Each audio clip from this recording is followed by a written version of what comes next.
பாருங்கள், ஃபஸ்ட்டு உறவு, அப்புறமா தான் ஊழியம். அதனால தான் யோவான் தன்னுடைய சுவிசேஷத்தில் இயேசுவை குறித்து இப்படியா எழுதுகிறார். யோவான் எழுதின சுவிசேஷம் 1ஆம் அதிகாரம் முதல் 2 வசனத்தை நீங்கள் வாசிச்சிங்க அப்படின்னா, ஆதியிலே வார்த்தை இருந்தது, அந்த வார்த்தை தேவனிடத்தில் இருந்தது, அந்த வார்த்தை தேவனாக இருந்தது, அவர் ஆதியிலே தேவனோடு இருந்தார்.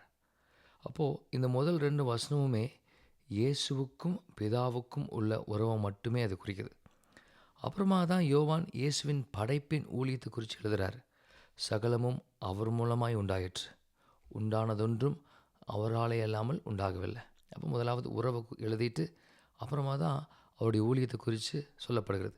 இது நீங்கள் ஈஸியாக கொஞ்சம் புரிஞ்சுக்கணும் அப்படின்னு சொன்னால், நான் என்னை வச்சு சொல்கிறேன். நான் சத்தியமங்கலத்தில் இருக்கிறேன், என் பேர் ஜான். அப்போ என்னை வச்சு நான் சொல்லும்போது சொல்கிறேன், சத்தியமங்கலத்தில் ஜான் இருந்தார், அந்த ஜான் தேவனோடு இருந்தார், அந்த ஜான் தேவ சாயலாக இருந்தார், அவர் சத்தியமங்கலத்தில் தேவனோடு இருந்தார்.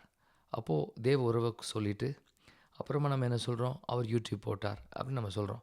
அப்போது தேவனுடைய பார்வையில் முதலாவது உறவு தான், அப்புறமா தான் ஊழியம்.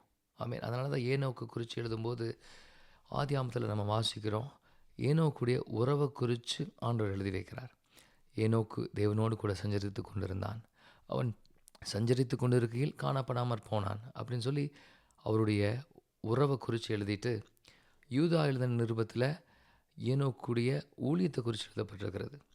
அவர் இயேசுவை முன்னறிவித்தார் அப்படின்னு சொல்லி ஏனோக்கு செய்த பிரசங்கம், அதனுடைய வார்த்தைகளை யூதா எழுதின நிருபத்தில் நம்ம வாசிக்கிறோம். அப்போ நம்மை குறித்தும் ஆண்டவர் எழுதும்போது முதலாவது உறவை குறித்து தான் அவர் எழுதுவார், அப்புறமா தான் ஊழியம். அதனால் நம்ம வாழ்க்கையிலும் தேவ உறவை நம்ம முக்கியத்துவப்படுத்துவோம், ஊழியம் தானாக ஆண்டவர் நம்ம மூலமாக செய்வார்.